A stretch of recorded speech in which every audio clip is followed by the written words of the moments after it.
From the family grocery hauler to fire-breathing racing engines, the one name you need to know is USA Motor and Machine, located at 51 Cleveland Avenue in Nashville, Tennessee. Give them a call at 615-726-3725 or at usamotorandmachine.com. Today's show is brought to you by locally owned and operated Highland Rim Speedway. Highland Rim Speedway is celebrating its 50th anniversary this year with great short-track door-to-door stock car racing in a safe, family-friendly atmosphere. Visit their website at highlandrim.com. After 16 weeks of action, the end of the 2012 high school football season finally arrived last weekend. A 3-day, 8-game cornucopia of excitement saw 8 state champions named. It saw national records, state records, and thousands cheer on their favorite teams. I'm Joe Williams, and with my special guest, Maurice Patton. Coming up next, we're going to take a look at each and every one of those contests as we cross the finish line on the road to Cookeville. Jeff Meeks and Chris Austin invite you to watch your favorite sports event at the Batter's Box at 43 Hermitage Avenue in Nashville, Tennessee. The Batter's Box offers shuttle service to all Titans home games. It's a great place for friends to gather for the game and after the game. So check out the Batter's Box Bar and Grill, and thanks again for sponsoring the show. Bandwidth for today's show is brought to you by SoftLayer.com. We love SoftLayer here at Talkapolis. They are the greatest hosting company ever. They make everything easy. Check out their website at SoftLayer.com. Thanks again for sponsoring the show.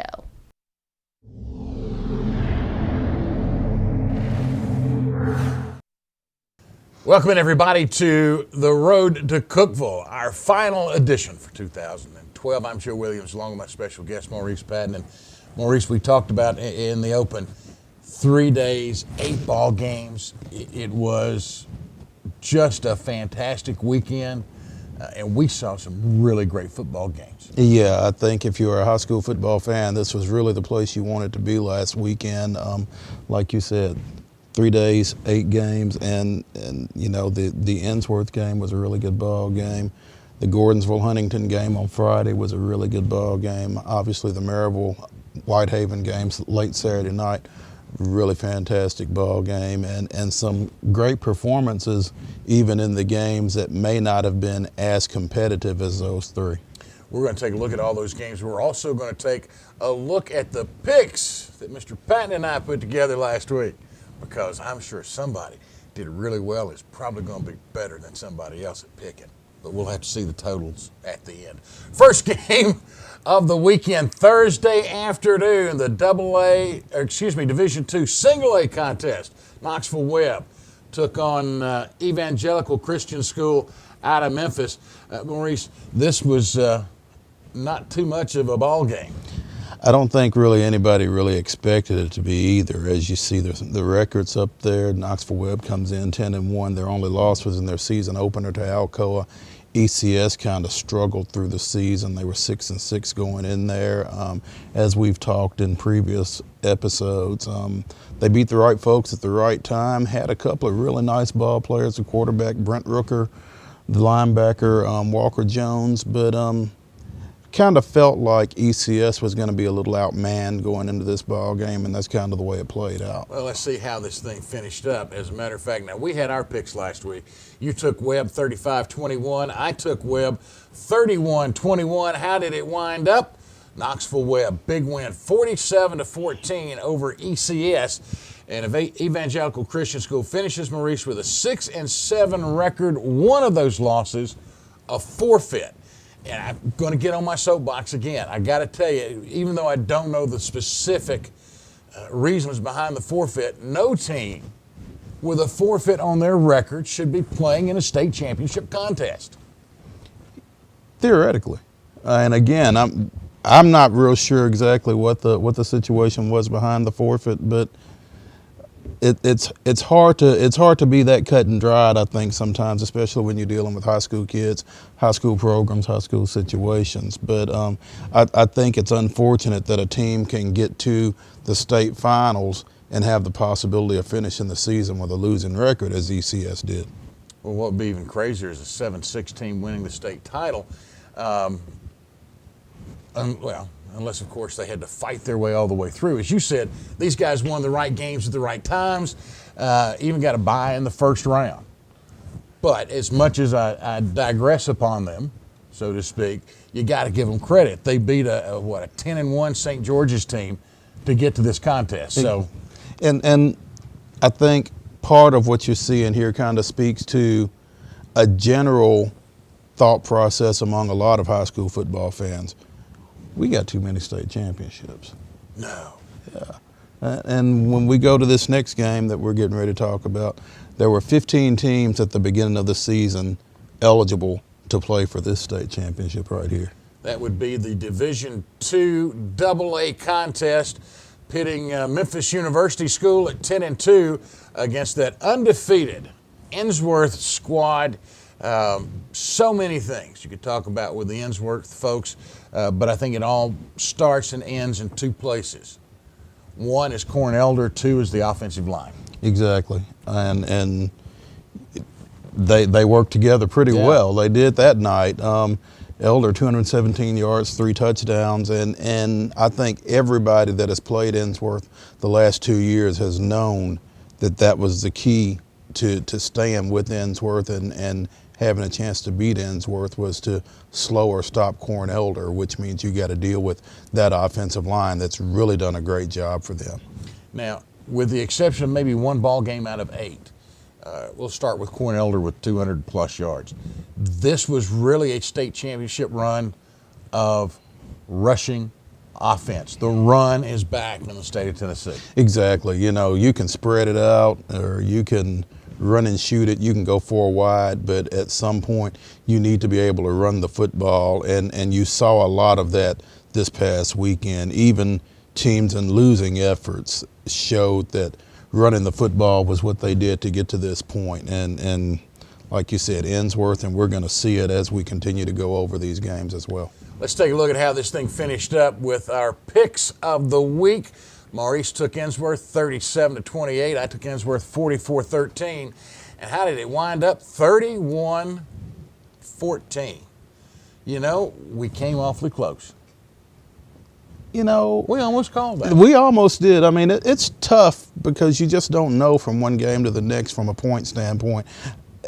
I'm a lot more concerned with getting the team right than I am with getting the spread right. Oh, boy, yeah, me too. So. Me too. I agree with that. But you know what? If we had hit it on the button, I will bet you the folks over at the batter's box would have provided us with a free beverage as a congratulatory note. That's the batter's box. If you want to watch sports or just get something good to eat or something cold to drink, the batter's box, 43 Hermitage Avenue. Go see the guys. They'll take good care of you. We're going to come back here in just a second. Start on the Division I schools. We'll look at Friday's action, where it was Class 1, 3, and 5A, 1 and 5. Wow. Great ball games. We'll talk about that when we come back on the road to Cookeville.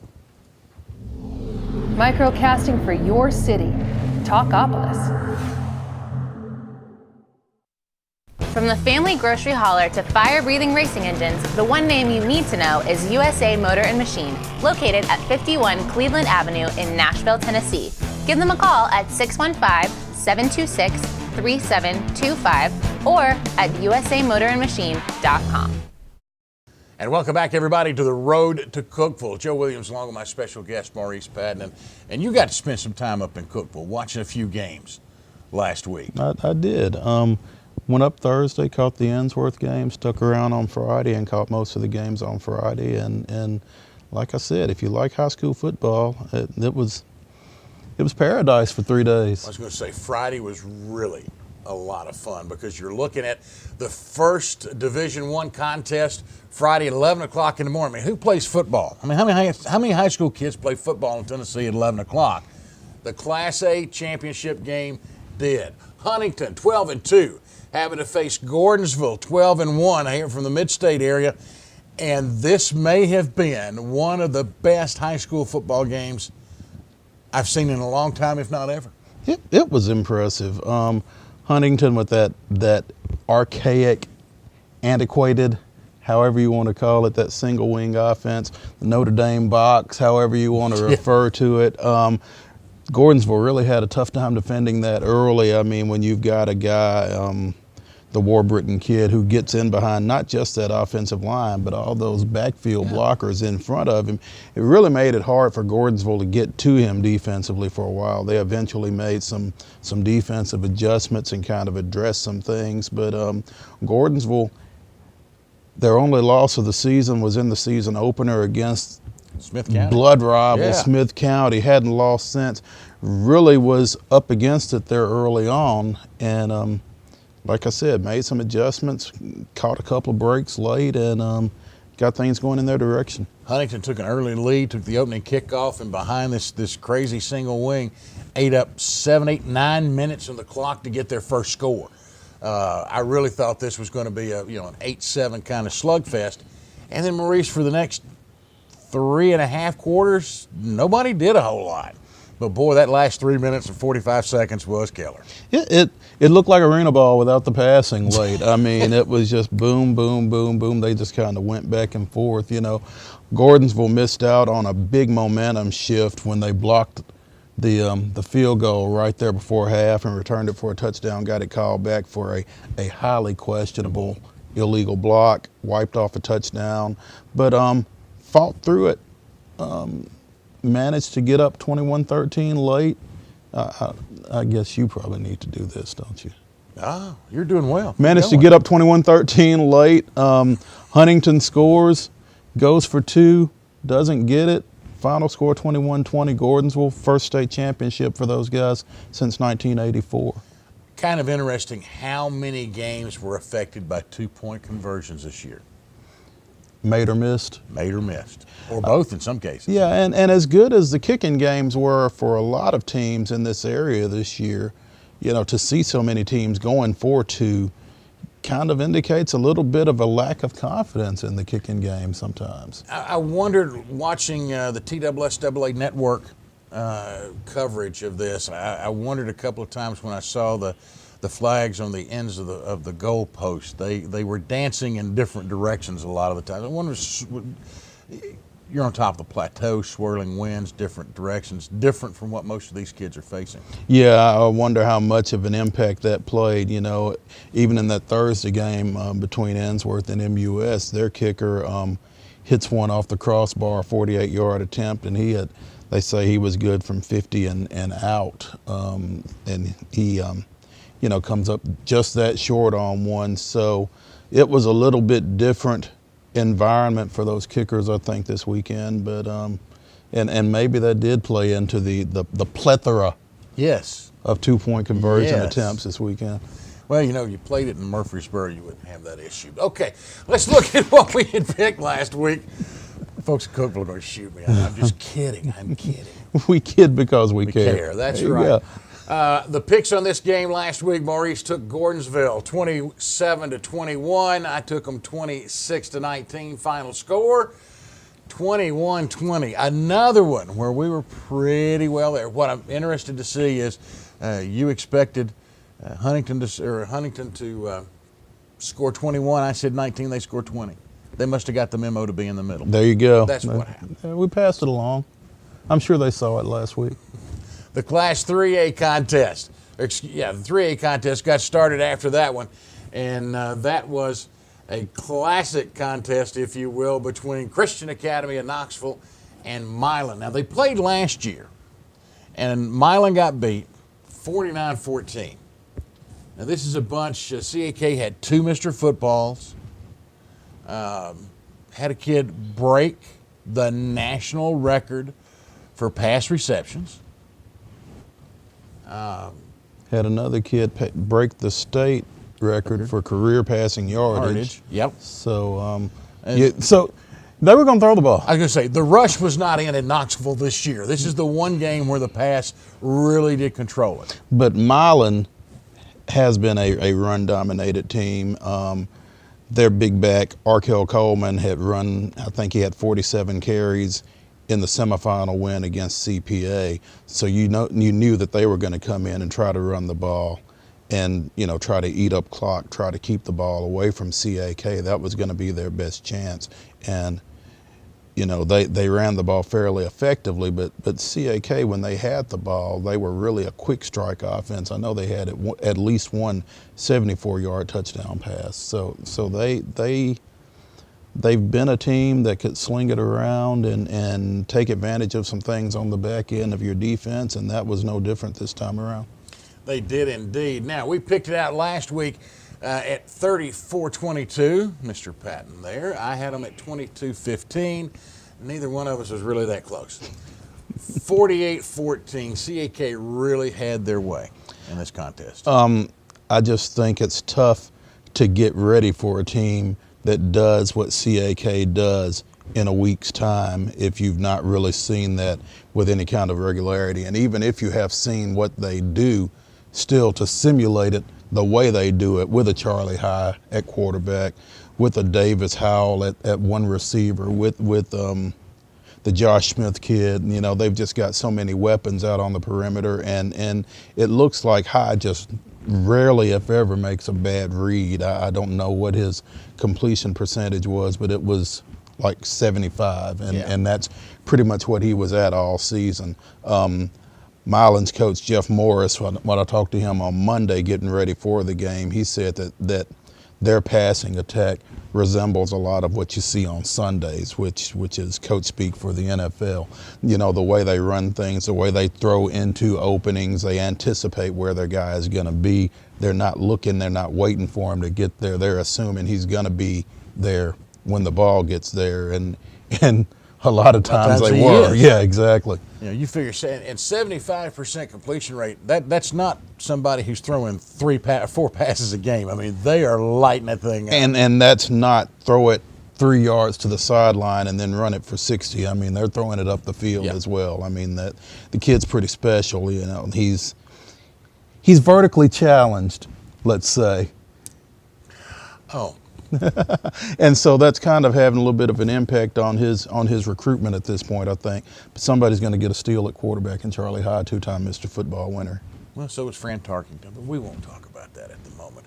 The big game, the closing game on Friday, the Class 5A championship contest.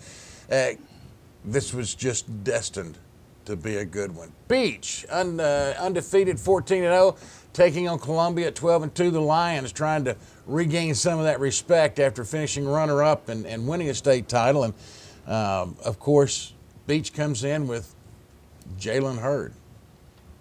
What more do you say? Earlier in the day, Warbriton had set a state record, I believe, for yardage gained in the season. Yep. Didn't last long. Jalen Hurd came in, ran 394 yards. How many touchdowns? Bunch. 5. No, 7. He had 7 scores. 7 touchdowns, and I think his first touch was a 38-yard touchdown run, and so that kind of told you right there, if you're Columbia, buckle up, boys. Yeah, it's going to be a bumpy ride. I thought Columbia played well, hung with them, and well, let's just do this a little sooner. We had this thing picked out. Maurice at 35-21. I had Beach at 28-14. Final score, 56-35, a little bit deceptive. I thought Columbia putting 35 points on them deserved a pat on the back. Yeah, I think Columbia, they kind of scored in spurts. They kind of got behind early on. They were able to come back and make a little bit of a game of it. Beach has been a second-half team most of the year, and they kind of pulled away late, got a touchdown late, kind of skewed things a little bit in terms of that score. I think the game, it sounds cliche-ish, but I think the game was a little bit closer than that score indicates. But at the same time, I think the score still kind of shows Beach's dominance in that game over the course of the season. Beach finishes up undefeated at 15-0. Hurd breaks the single-season rushing record that Warbriton, Jacob Warbriton, and I hesitated because he had an older brother, Tyler, last year, but Jacob Warbriton set the single-season record earlier against Gordonsville in the loss. Hurd comes back, sets it again, breaks his record, which Warbriton had broken the record set last year by the Powell kid, Dashawn Mobley. So that thing's been in jeopardy. It's kind of been under siege for the last year or so. Yeah. this game was kind of like a prize fight in my mind. You had the early rounds where they just, literally threw haymakers at each other. And then as you got into the later rounds, you knew one was going to pull away, and that's kind of what Beach did. And you got to congratulate Jalen Hurd, sets the record, and he is a junior. Makes you wonder what he's going to come back and do next year. Columbia I'm afraid that they may have lost their window because so many of those kids on this team this year were seniors. The quarterback, Matthew Markham, the receiver, Dre Hall, the tailback, Chris Martin, and a bunch of those guys were pivotal guys on that team that won the state championship in 2010 after finishing as runners-up to Beach in 2009 when they were freshmen. So it'll be interesting to see how Columbia bounces back and rebuilds under Howard Stone in his second year down there. Meanwhile, Beach loses a lot of folks as well, but they don't lose number 18. No, but you got to wonder about that offensive line because let me tell you, those boys up front did a job.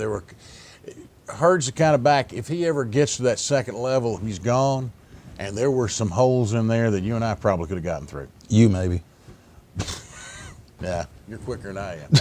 All right, that is the first 2 days of action. We got 1 day left to go. 2, 4, and 6A, and man, that 6A game. We're going to spend some time on it. What a contest. All that and more coming up as we continue with the road to Cookeville.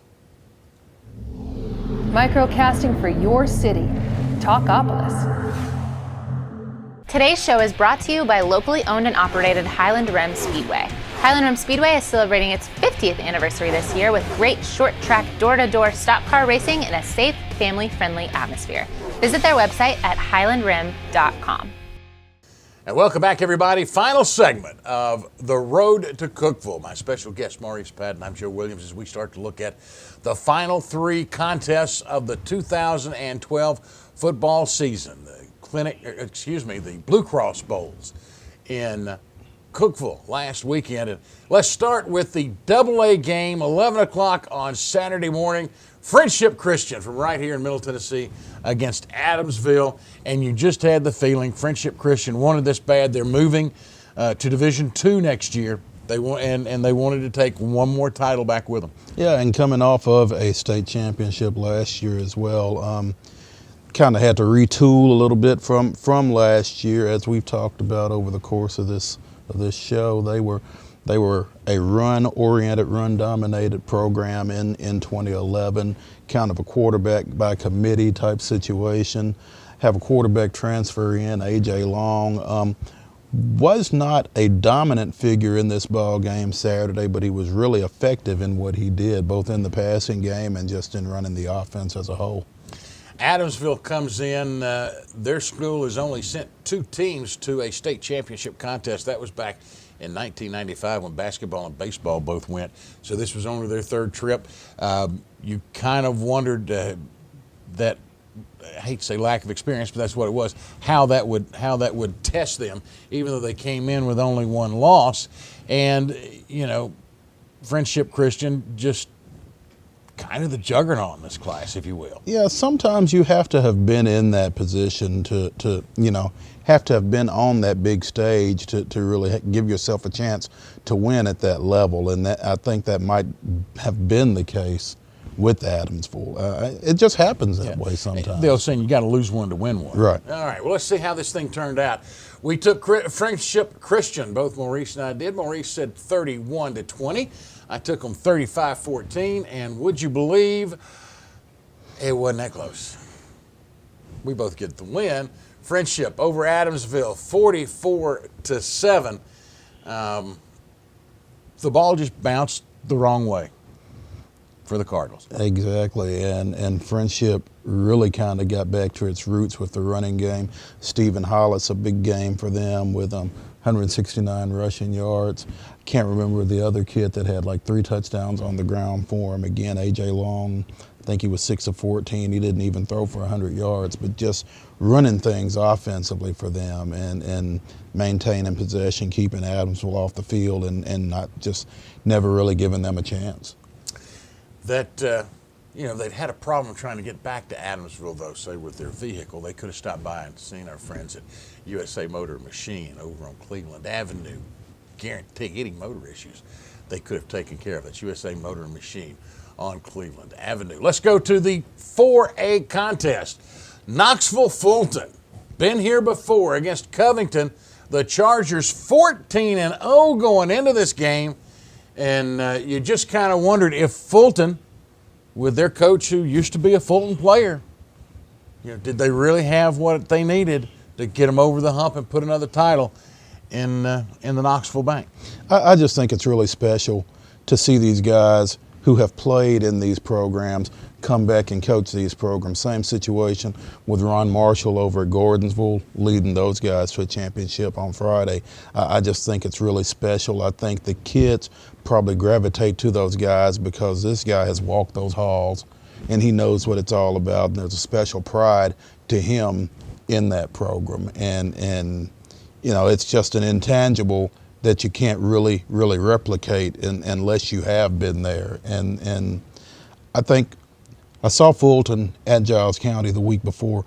I really feel like those kids really played for that guy, Rob Black. I enjoyed being on the sideline, watching him go about his business, watching the way those kids reacted and responded to him. And I just felt like they were going to come out and play really well. I think part of that was I thought Giles County was a really good ball club, and they just went to Pulaski and just took care of business down Very there. seldom do you do that. Very seldom do you go into Giles County And come out with a W. Yeah. So they showed me a lot. Well, and when you do, very seldom do you come out with your scalp. They did that too.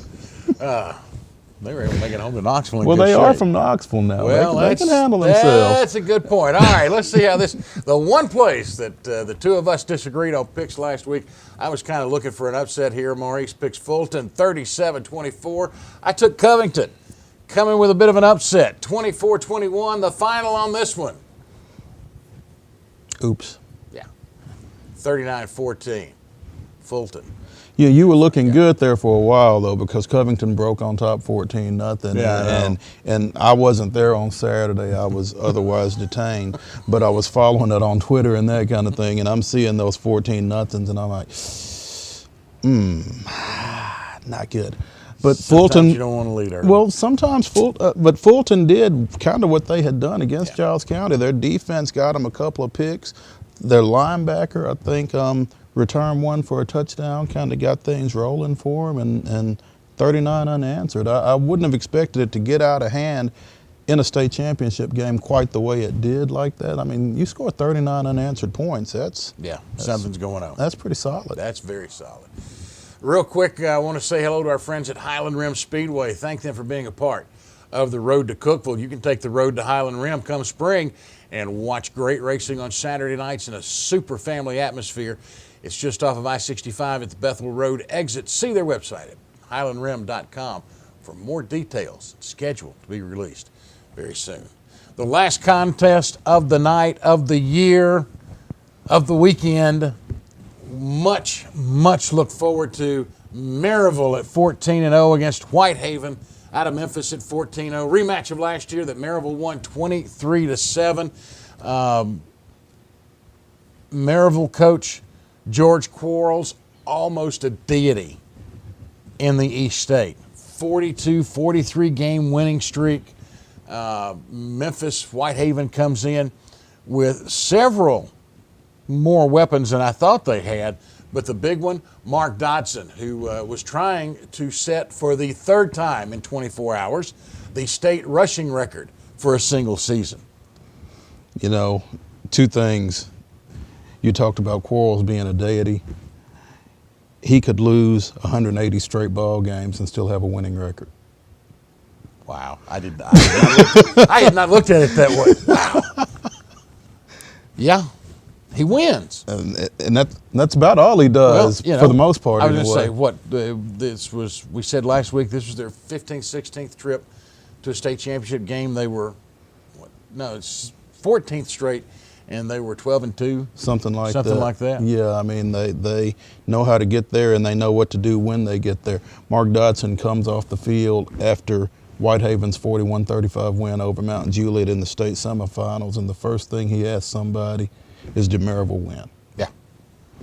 That's who they wanted. That's been They their wanted to get even. focus. Yeah. That's been their focus ever since they lost that game 23-7 in last season. Felt like they should have won it. And while you look at that, you lost 23-7, but they felt like they made enough mistakes in that ball game that they could have won it if they cleaned things up a little bit. Got their chance at redemption. This contest went back and forth, and there were a couple of times where strange things seemed to happen.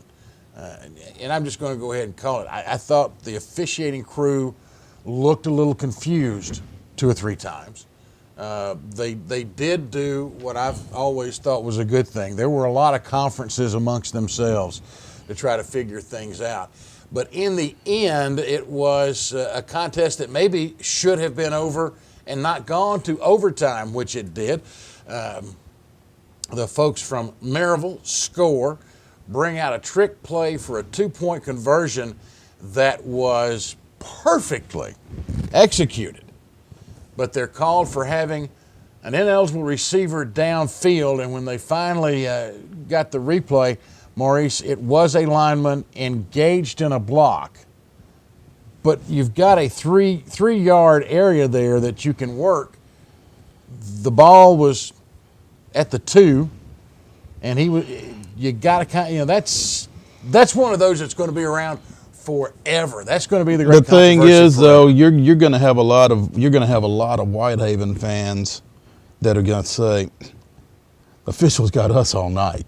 They did. And I was going to say, now there's the other half. Whitehaven got called a couple of times early in the game. They got called for running into the kicker when I thought the kid was obviously pushed, if you will, and then running into I've never heard it, running into the holder or roughing the holder. Yeah, but this was just. Kid was making a play to block the kick.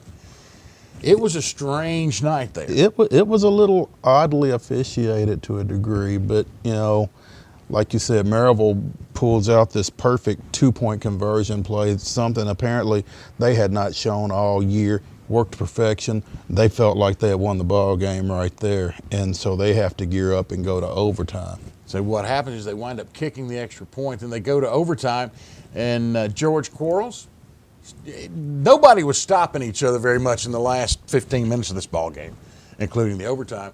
Miravalle gets the football first. They score. They kick the extra point. And Whitehaven coach Salisbury says, I told my coaches then, if we score, we're going for 2. They were not going to prolong this any further. Meanwhile, I'm sitting at home watching it, and I got on Facebook, and I said, nobody's showing any ability to stop anybody right here. I don't know if I read that. I don't know if either of them is going to stop the other from 10 yards out. It's going to be a question of who gets antsy and goes for 2. I had no idea You were a prophet. Salisbury was going to do it on the first possession. Well, he was sitting over there. Already told him nobody knew. First play in overtime for Whitehaven. They go to a smokestack guy, put Dodson bouncing off the right side. Miravalle put everybody in the box and was trying to stop between the tackles. Nobody touched him. And credit both these coaching staffs with having a deep bag of tricks. I mean, deep, because just like we talked about the 2-point conversion for Miravalle that they hadn't shown all year, apparently Whitehaven hadn't shown that smokestack eye look all year either. And then to go to the corner with it instead of running it up in the middle, like you said, that's not what you expect out of the smokestack. You expect to crash both those fullbacks in there and then try to run Dodson in behind them. They trusted his speed to get to the corner, and the Ole Miss commitment did.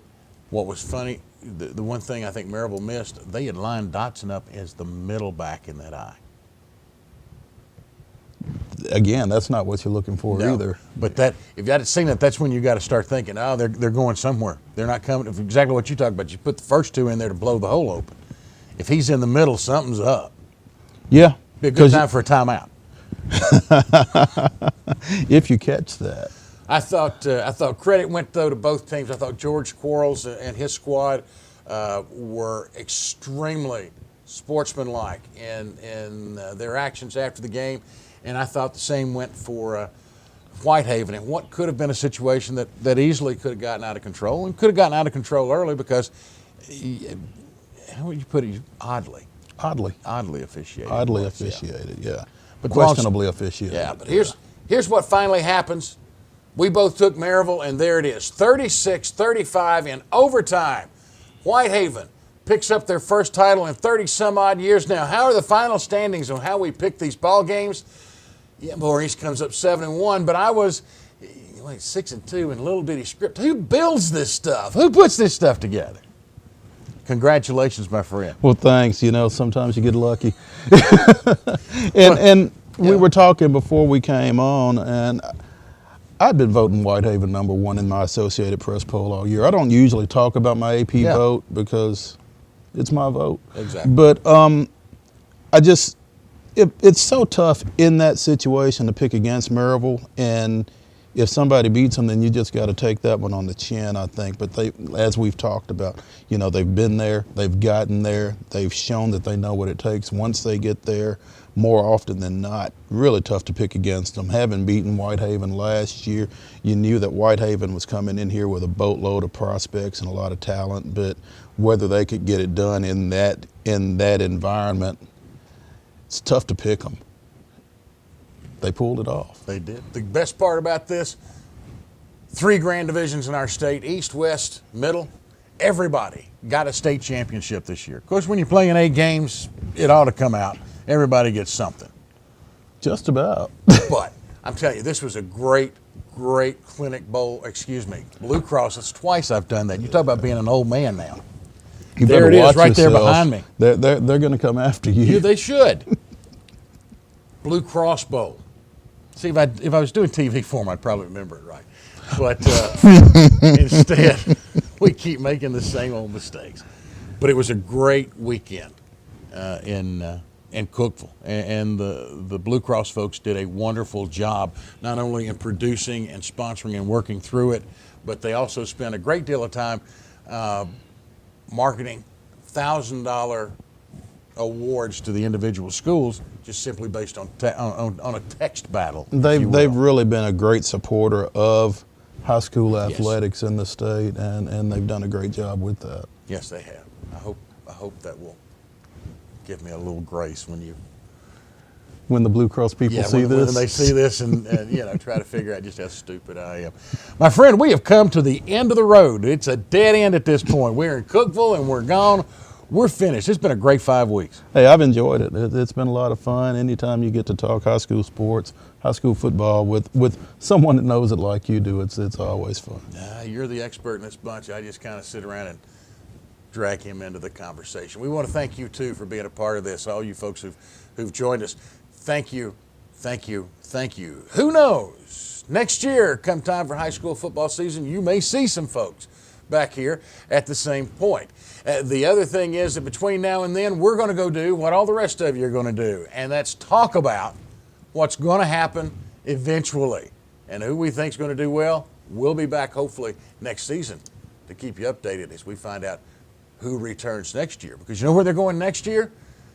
Oh, come about August, they're all going to be back on the road to Cookeville. I'm Joe Williams from Maurice Patton. Thank you so much for joining us. We'll see you next fall. Microcasting for your city, Talkapolis.